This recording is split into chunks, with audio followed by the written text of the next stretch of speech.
زبیر د حسن او وقار یو بې مثاله ځلا لیدلې وه. د هغه سترګې د نورو لیدو لپاره تیارې نه وې او مخکې له دې چې ناهید پرده په مخ واچوي د خپل نظر بلې خواته واړوه. هغه د مخامخ پر ځای سترګې لاندې په ځمکه ګنډلې وې. زبیر یو ډېر حیاناک ځوان و. د ده مور او پلار او چاپېریال د روزنې اغېزه وه چې هغه باید همدغسې حیاناک وای.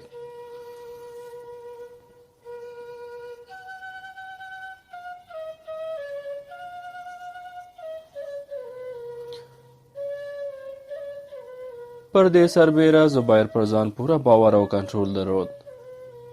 هغه په وړکتوب کې له خپل پلار سره لرې لرې ملکونو ته سفرونه کړي وو او په زلمیتوب کې ښه تجربه لرونکی کښتۍ چلوونکی یا ماڼو بلل کېده. د په لرې لرې ملکونو او اوږدو سفرونو په ترڅ کې ډېرې ځوان او ښایسته نجونې لیدلې وې چې د شوخو ځوانانو په لټه کې وې. په شام او فلسطین کې بې شمېره بې باکه سترګو د ده په مردانه حسن اعتراف کاوه. خو د دې وخت د نورو نویو ځوانانو په څېر د ده سترګې تل د ځمکې په لور وې. زبیر په کښتۍ کې د سفر په وخت کې له ډلې پسنګ نه د عربي کورنیو د ځوانانو او تورسریو په باب پوښتنې کولې او په خپل ذهن کې د دوی تصویرونه جوړ کړي وو.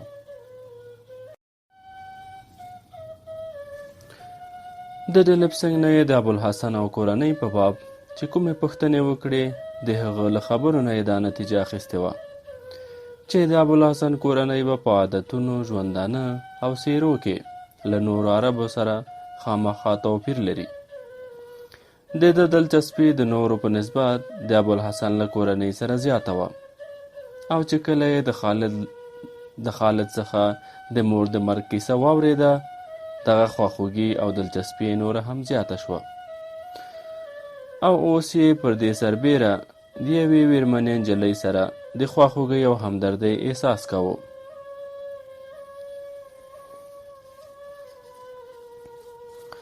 ناهید وکتل او بیا یې وویل ما ته ځواب راکړئ، آیا دا رښتیا ده چې د پلارجان کښتۍ ډوبه شوې ده؟ تاسو چې څه له ما نه پټوئ زه پرې خبره شوی یم. خالد اوچت شو، څو ګامه وړاندې ورغی او ورته یې وویل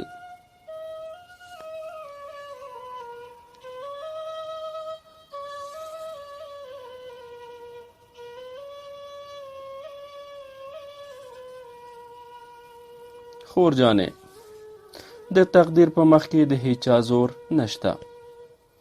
زبیر هم د تسلۍ په خاطر ورته وویل زه افسوس کوم چې تاسو ته مې ښه خبر را نه وړ. ناهید بې له دې چې نور څه ووایي چوپه او په منډه د کور یوې کوټې ته ننوته.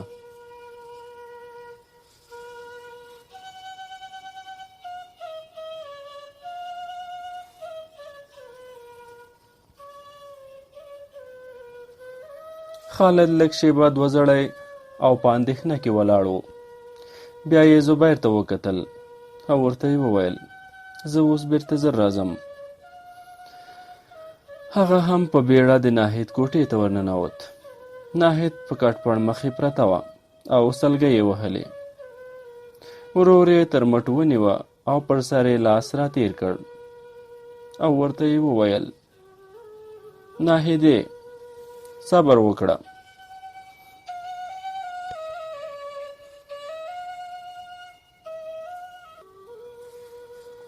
الله جل جلاله همیشه له صابرانو سره مرسته کوي. خو د ناهید سلګیو دوام درلود.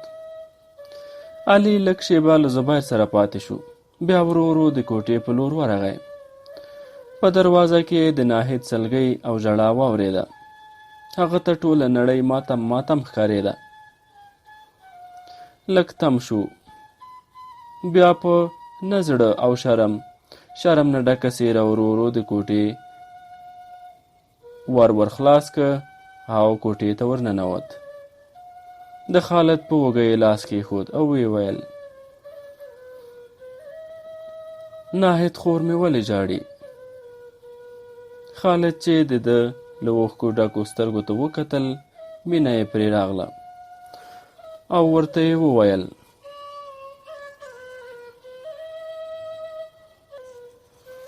علي، پلار مې بیا نه راځي. د علي له خولې نه یوه زړه بوږنوونکې کریکه ووته. نه نه، داسې مه وایه، هغه به خامخا راځي. خالد وویل: زبیر له ډلب سنګ سره راغلی، دوی وایي ښایي د پلارجان کښتۍ ډوبه شوې وي.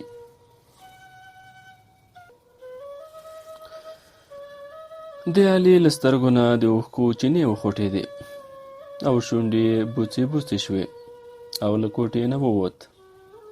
هغه غوښتل داسې ځای ته ولاړ شي او د خپل زړه بار کم کړي چې هیڅوک هلته نه وي. خو چې کله بهر ته راووت، ډېر ګاونډیان پرې ورټول شول. لږ ځنډ وروسته د عربو نارینه او ښځې ټول د خالد د په انګړ کې راټول شول.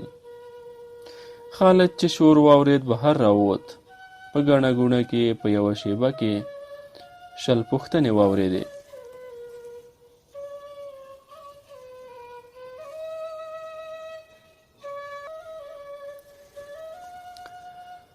طلحه ور وړاندې شو، ټول یې چوپ کړل.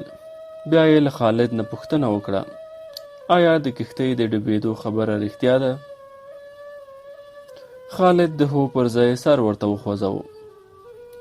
هغه زبیر ته وکتل او ویې ویل: آیا دغه خبر تا راوړی دی؟ زبیر ځواب ورکړ: زه افسوس کوم چې تاسو ته مې ښه خبر رانه وړ. طلحه وویل: کښتۍ څه ډول ډوبه شوې ده؟ زبیر ځواب ورکړ: موږ ته دا معلومه نه شوه. زبیر ټولو نارینه او ښځو ته په ځانګړي ډول تسلي ورکړه او بیا یې ورته عربو ته د تګ په اړه وویل. تاسو عربو ته د ستنېدو اراده لرئ؟ وړو او لویو ټولو په یوه خوله د بیرته ستنېدو هیله وکړه. زبیر تر ډېره د دوی سره خبرې کولې. بالاخره یې د مازدیګر د لمانځه اذان واورېد او له نورو خلکو سره د جومات په خوا روان شو. د طلحه په اصرار زبیر د لمانځه امامت وکړ. کله چې له لمانځه نه راخلاص شول، بهر ته راووتل. په دروازه کې راجکمار او ډلب سنګ ولاړ و. د خالد په لیدو د راجکمار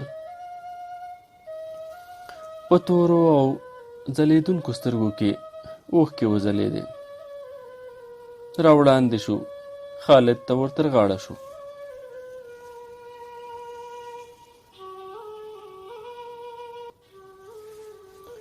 ډلب سنګ زبیر ته وویل: راجا صاحب تاسو بللی یاست، خالده ته هم راځه. زبیر وویل: ما خو هغه لیدلی دی، څه خاصه خبره خو نشته. ډلب سنګ وویل: د راجا په زړه د ابوالحسن وفات ډېر اثر کړی. هغه وخت یې له تا سره زیاتې خبرې ونه کړای شوې. زبیر وویل: لکه چې د راجکمار هم له هغه سره ډېره زیاته مینه وه، اوښکې یې تر اوسه نه دي وچې شوي. ډلب سنګ وویل: اوکې، راجکمار ډېر خفه دی، له ده سره ابوالحسن ډېره زیاته مینه کوله. یوه لویه د غم فضا خپره وه. د شاهي محل په لوري چې دوی تلل، زبیر د خلکو یوه درنه غونډه ولیده. ډلب سنګ وویل: پاچا چې ستاسو سوغاتونه او آسونه ولیدل، له خوښۍ نه په جامو کې نه ځایېده. د هغه په امر یې آسونه نندارې ته راوستلي دي. د آسونو جلب د ډېرو معتبرو خلکو او سردارانو په لاس کې دی.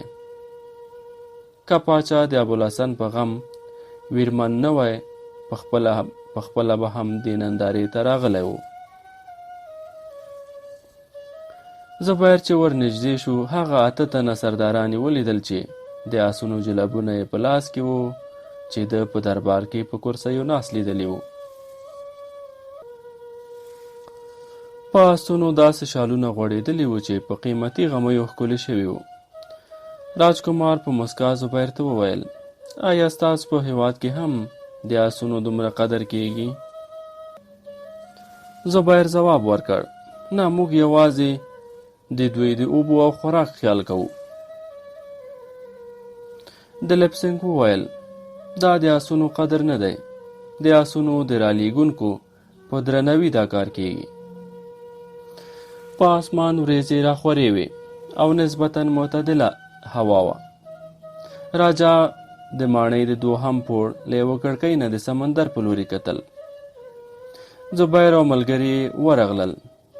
ده یې چې د پښو غږ واورېد مخ یې راواړاوه. له خپل ځایه پاڅېد. زبیر ته یې لاسونه ورکړل. بیا یې خالد ته وکتل او ویې ویل: زویه، ستا د پلار په وفات ډېر خفه یم.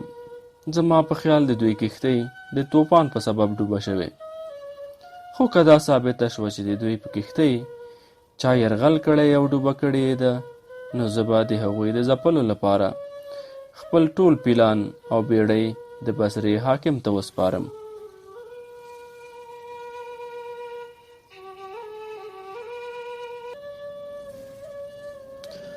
راجا وړاندې کرسیو ته اشاره وکړه او په خپله هم کېناست. خالد هم کېناست، خو د لپسنګ لا ولاړ دی.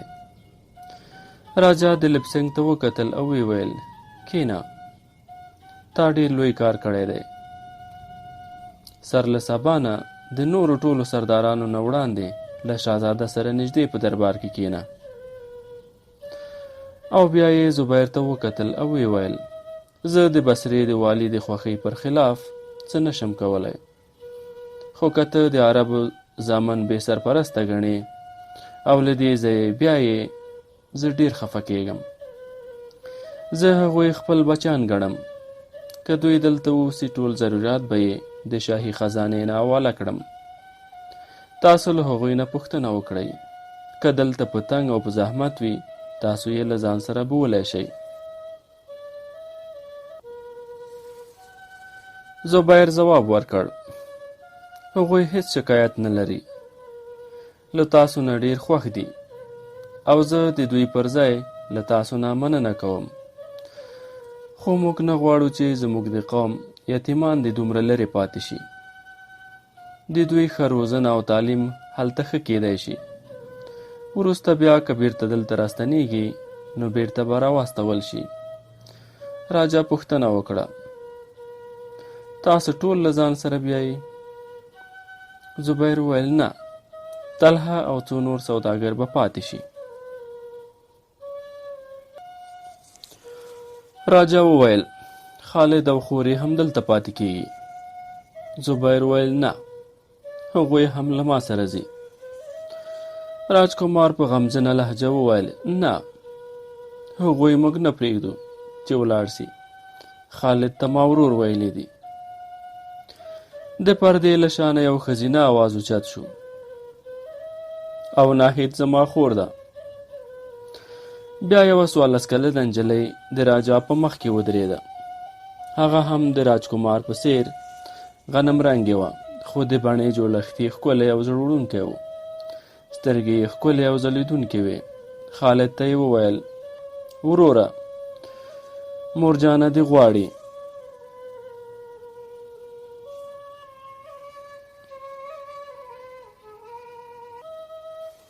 خالد اوچت شو، بلې کوټې ته ولاړ. نجلۍ هم په تک تک کې شاته راکتل. راجا ته یې وویل: پلار جانه، د دوی خبرو ته غوږ مه ږده.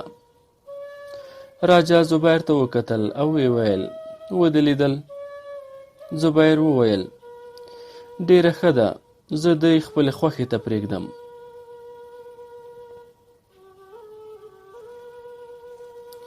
خالد لږ ځنډ وروسته ځوړند سر بیرته کوټې ته راغی.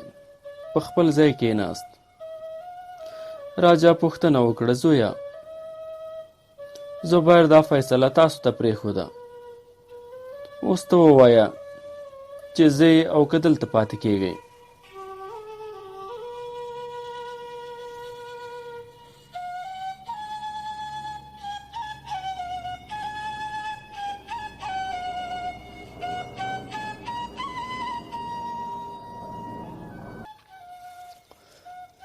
خالد ځواب ورکړ: ستاسو پر موږ زیات احسان دی.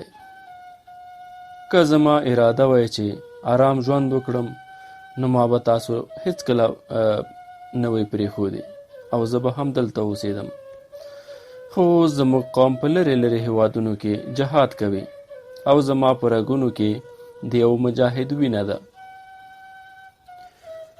ما اورېدلی دي چې د وخت د غوښتنې په سبب له ما نه کشران جهاد ته ځي، نو زه له دې نیکمرغۍ نه ځان نشم محرومولی.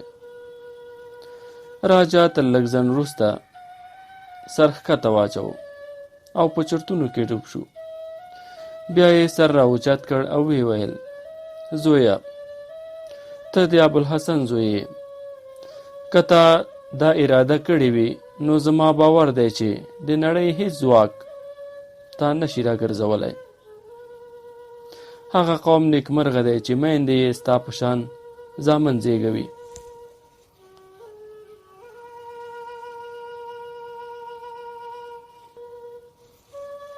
خالد وویل: زه غواړم چې تاسو په خوښۍ ماته د تګ اجازه راکړئ. راجا ځواب ورکړ: د ابوالحسن د زوی خوښي زما خوښي ده.